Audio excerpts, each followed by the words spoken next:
Now let's build a 4-to-1 mux using AND, OR, and NOT gates. So first of all, we have 4 data inputs, and let's just call those A, B, C, and D. So I have A, B, C, and D.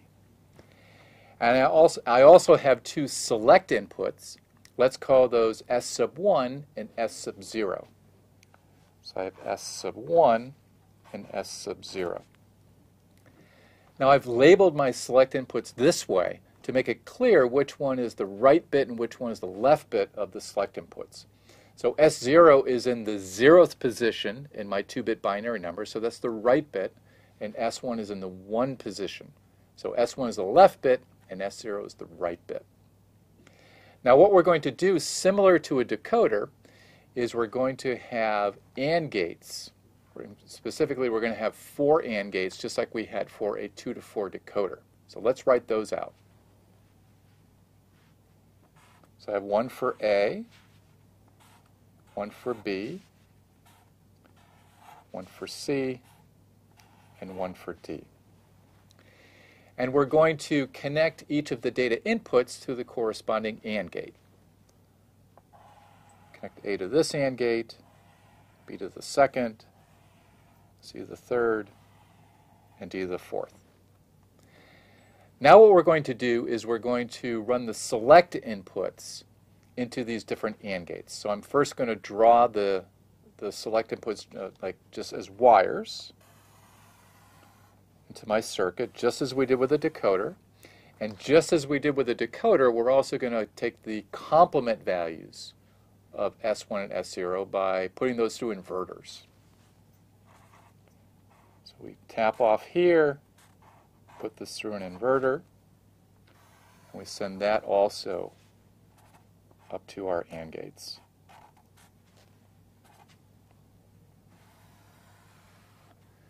So now we have both the true and complement values available to us. Now when S1 and S0 are 0, 0, then we want A to appear at the output. So what we're going to do for A's AND gate is we're going to grab the complemented values of S1 and S0 so that that can occur. So we grab the inverted value of S1 and the inverted value of S0. Now what will be the output of this AND gate? So the output of this AND gate will be A if S1, S0 equals 0, 0.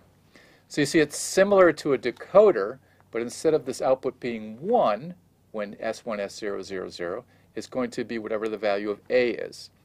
So if S1 and S0 are both zeros, then both of these inputs are going to be 1s, and so whatever A is will appear at the output. So if A is a 1, then we'll have 1, 1, 1 at the input. So the output will be 1. If A is a 0, then the output will be a 0. Now when S1 and S0 are 0, 1, then B appears at the output. So we want to grab the inverted value of S1 and the true value of S0 and feed those into this AND gate. Now the output of this AND gate will be B if S1, S0 equals 0, 1. And we can do the same thing for the other 2 AND gates.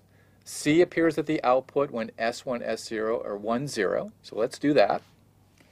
So we grab the true value of S1 and the complemented inverted value of S0. So now this output will be C if S1, S0 equals 1, 0.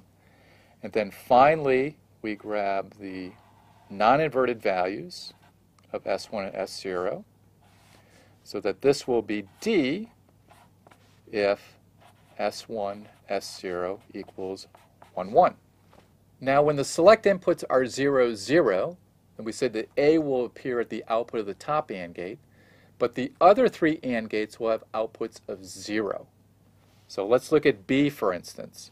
So when I have 0, 0 on the inputs, the select inputs, then this input here to this AND gate is going to be a 0, and so the output is going to be a 0. The same with C. If I have 0, 0, then this will be a 0, and this output will be a 0. And then if I have 0, 0, then my output D, the output for the AND gate for D will also be 0. So again, this has similar properties to a decoder, except that instead of only one of the outputs being a 1, instead one of the outputs will be whatever the data input is to that AND gate. So for instance, if I have 0, 0, then I'll have A on the output of its AND gate, and the other AND gates will be all zeros. Now what we can do is we can collect these AND gate outputs into a 4-input OR gate. So let's do that. We take each of these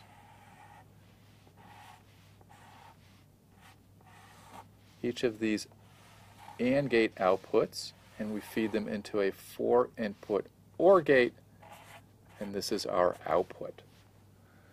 So why does this work? Well, like I said, if I have a certain value of the select inputs, again, let's use our example of 0, 0, then one of the AND gates will have the output of the data input, and the other ones will be 0. So for instance, if I have 0, 0, then I'll have A on this input, and the other inputs to my OR gate will be zeros. So what will happen is because these other inputs are zeros, then whatever the value of A is, that will appear at my output. So if A equals a 1, then my output will be a 1. If A equals a 0, then I have all zeros as an input to my OR gate, so the output will be 0. So the output is A if S1, S0 equals 0, 0. We just showed that.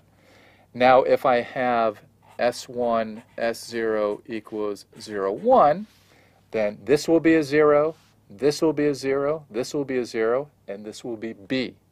So then this output will be B if this is the value of my select inputs.